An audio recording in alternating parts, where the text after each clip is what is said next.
Buenas noches. El día de hoy nos encontramos con la ingeniera Gina Paola Maecha, gerente de arquitectura de proyectos de TI de Grupo Recordad. Te agradecemos la participación en la presente entrevista, cuyo objetivo es conocer cómo ha sido tu experiencia en los procesos de ejecución de proyectos, los cuales has dirigido, y cómo se desarrollo de la actividad 1 de la guía 3 del área de gestión de proyectos. Buenas noches, Gina. Buenas noches, muchísimas gracias por la invitación. Bien, la primera pregunta, ¿cuál ha sido el proyecto más exitoso que ha dirigido? Bueno, está el proyecto de transformación digital de SAP Colsubsidio. Inicié como arquitecta de soluciones y al poco tiempo me seleccionaron como gerente de proyectos de todo el portafolio de la vertical salud. Este componía varios proyectos aparte del de SAP. Tenía el de inteligencia de negocios, tenía IBR, portal, todo lo que es imágenes diagnósticas, entre otros. ¿Cuál fue el factor determinante en la gestión de calidad desarrollada en el proyecto asociado a la pregunta 1?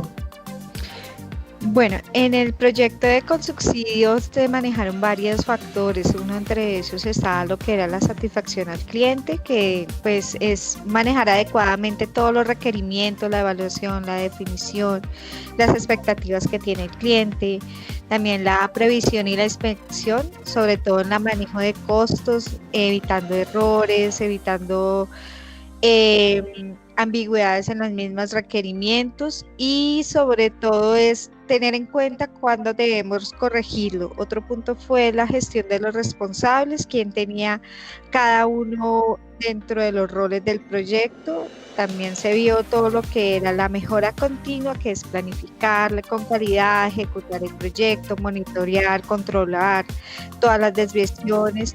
Y algo que muy pocos proyectos tienen, pero en este se manejó muchísimo el COQ, es el costo de calidad, que era todo lo que era la relación de costo en el trabajo a medida que fuera avanzando el proyecto. Buenas noches, Gina. ¿Cuál fue el reto más grande que enfrentó en el desarrollo de equipos y cómo lo solucionó? Bueno, en toda mi experiencia también en proyectos, también este ha sido, acá en Recordar, ha sido como el reto más fuerte. Digamos que iniciar una implementación de Salesforce con CRM, como CRM, integrándolo con SAP en medio de una pandemia ha sido como un proceso bastante fuerte porque también se cambió la metodología, la estrategia, se están manejando procesos en paralelo, fase 1, fase 2 y digamos que ahorita estamos manejando muchísimo el tema de metodologías ágiles, manejar el proyecto bajo unos requerimientos de negocio más complejos y también en Colsubsidio también manejamos esos retos, pero digamos que era porque era el equipo muy interdisciplinario, digamos que habían demasiados médicos, habían ingenieros civiles, también manejar estos retos de comunicación también fue bastante fuerte. Gina, de acuerdo a tu experiencia, ¿qué indicador de desarrollo del equipo consideras que fue el más importante? ¿La sinergia, la comunicación, el compromiso o el sentido de pertenencia? Bueno, yo considero que todos son importantes dentro del proyecto, pero para mí el compromiso y la comunicación transparente es vital dentro de todos los proyectos. ¿Por qué?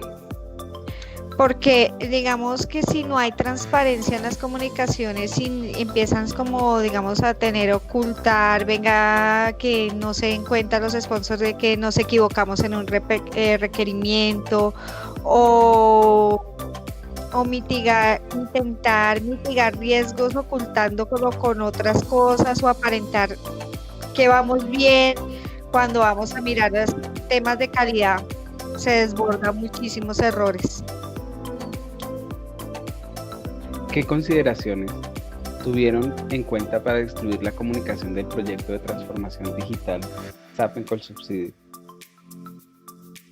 Frente a la matriz de si se utilizaron matriz de comunicaciones, si utilizaron identificación de los interesados, si utilizaron identificación de las necesidades de comunicación, si utilizaron la frecuencia de comunicación. Se usaron todos estos factores que mencioné. La matriz de comunicaciones fue fundamental porque sabíamos a qué jerarquía debíamos escalar ciertos temas. También lo que es la frecuencia de cada una de las comunicaciones. A pesar de que en esa época todavía no era tan fuerte el tema de los dailies, manejábamos comités seguidos con los diferentes equipos, como muy parecido a los dailies, para decir en ese momento qué impedimentos que habíamos logrado, y también teníamos los comités, digamos, directivos y con los interesados, que ya eran como el comité presidencial, y ya llevábamos todo un esquema de avance del proyecto, de riesgos y de cada uno de los frentes de los diferentes proyectos del mismo portafolio.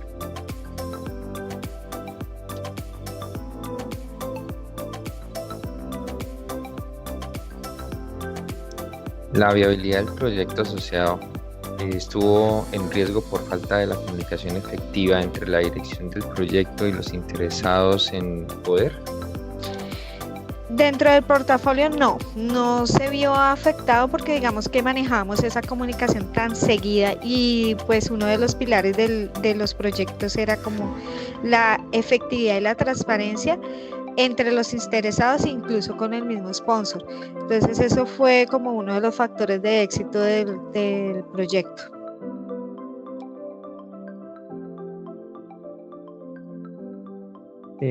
Durante la ejecución del proyecto, ¿se materializó alguno de los riesgos o impactos identificados en la planeación del proyecto?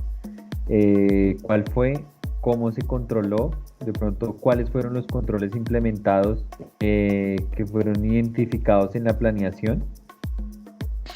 Sí, hay un riesgo que se nos materializó, digamos que dentro del alcance del ERP, en los módulos de SAP del ERP, pues se trataba de manejar un tema muy estándar, o sea, de acuerdo al estándar de SAP. ¿Qué pasó? Se nos pasó un tema que era lo que era la legislación de salud, es bastante compleja a cuestión de cuentas médicas. Un ejemplo, que aquí en Colombia, acá se manejan unos precios en el POS y en el no POS. Cuando hacen una referencia médica y una contrarreferencia médica, las EPS también no estaba dentro del estándar de SAP. ¿Qué nos tocó hacer?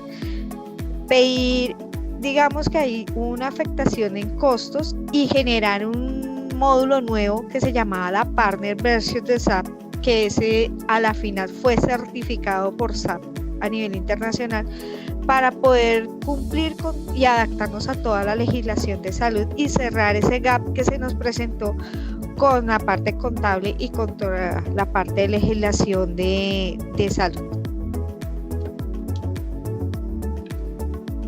Para el proyecto de transformación digital SAP Colsubsidio, ¿se requirió diseñar algún plan de adquisiciones específico o se rigió bajo los procedimientos organizacionales de Colsubsidio?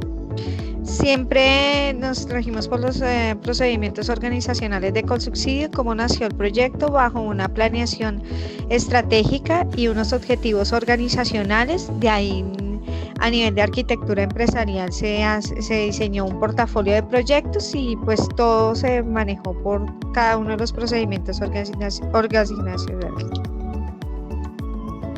9. Se estableció un proceso de compras en el cual se realizó un análisis que permitiera equidad entre proveedores. Sí, digamos que en todos los procesos que se evalúan, se hace un RFC, que es donde está toda la recopilación de todo el requerimiento de la necesidad del proyecto. Digamos, en este caso, como era un portafolio, se dividió en varios RFCs. Esto se hizo con una invitación privada a varios oferentes o proveedores. De ahí nosotros sacamos un checklist de donde cumplir ese RFC, unos cumplimientos legales y unos cumplimientos de respaldo financiero, y se sacaba una puntuación, y por la evaluación de esa puntuación en una mesa, con la mesa del equipo de compras, se hacía se escogía el proveedor. ¿cuál fue la estrategia para incrementar el apoyo de los interesados durante el ciclo de vida del proyecto? Bueno, como les he comentado, una comunicación transparente fue uno de los factores de éxito. En todo el proceso, en todo el ciclo del proyecto, la gestión de calidad del proyecto, validar que los hitos o los entregables estén completos, todos los procesos documentados, que se cumpliera todas las expectativas del levantamiento de requerimientos, la puesta en marcha, y también tuvimos muchísimo acompañamiento del equipo de gestión del cambio, no al final, que a veces se acostumbra a dejar gestión del cambio al final, sino desde el principio del proyecto, generando capacitaciones, expectativas, capacitaciones de liderazgo, capacitaciones para operativas y demás. Gina, muchísimas gracias por compartir este espacio con nosotros. Tus experiencias, tus conocimientos en la dirección de proyectos ha sido de gran ayuda para nosotros y muy enriquecedores. Gracias. A nombre de tu equipo y grupo. Muchísimas gracias a ustedes por la invitación.